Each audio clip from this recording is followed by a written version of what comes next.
ਜਾਨਵਰ ਹੀਟ 'ਚ ਵੀ ਆਣ ਤੇ ਠਹਿਰਨ ਵੀ।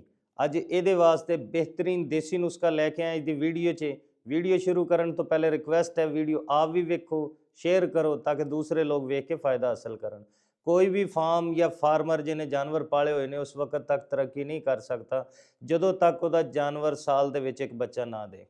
ਅਗਰ ਜਾਨਵਰ ਮੁਸਲਸਲ ਟਾਈਮ ਗੁਜ਼ਾਰਦਾ ਰਹੇਗਾ, 2-2 ਸਾਲ 2.5-2.5 ਸਾਲ ਬਾਅਦ ਜਾ ਕੇ ਹੀਟ 'ਚ ਆਏਗਾ, ਬੱਚਾ ਦੇਗਾ, ਤੇ ਫਾਰਮਰ ਨੂੰ ਤੇ ਬਹੁਤ ਬੜਾ ਨੁਕਸਾਨ ਹੈ, ਕਿਉਂਕਿ ਅੱਜ ਦੇ ਦੌਰ 'ਚ ਖੁਰਾਕ ਵਗੈਰਾ ਖਰੀਦਣਾ ਬੜਾ ਮੁਸ਼ਕਿਲ ਹੈ।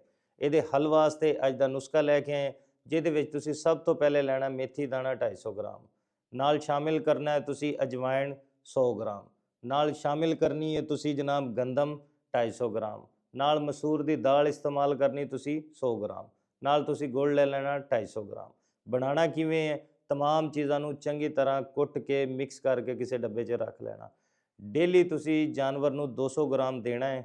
ਇਨਸ਼ਾਅੱਲਾ ਤੁਸੀਂ ਵੇਖੋਗੇ ਜਦੋਂ 10 ਦਿਨ ਇਸਤੇਮਾਲ ਕਰਾਓਗੇ ਜਾਨਵਰ ਹੀਟ 'ਚ ਵੀ ਆਏਗਾ, ਜਿਲਦ ਵੀ ਖੂਬਸੂਰਤ ਹੋਏਗੀ ਤੇ ਇਨਸ਼ਾਅੱਲਾ ਠਹਿਰੇਗਾ, ਜਿਹਦੇ ਨਾਲ ਫਾਰਮਰ ਨੂੰ ਕਾफ़ੀ फ़ायदा हासिल ਹੋਏਗਾ। ਉਮੀਦ ਕਰਦਾ ਵੀਡੀਓ ਅੱਛੀ ਲੱਗੀ ਹੋਣੀ, ਸ਼ੇਅਰ ਕਰੋ ਤਾਂ ਕਿ ਦੂਸਰੇ ਲੋਕ ਵੇਖ ਕੇ फ़ायदा हासिल ਕਰਨ। ਸ਼ੁਕਰੀਆ।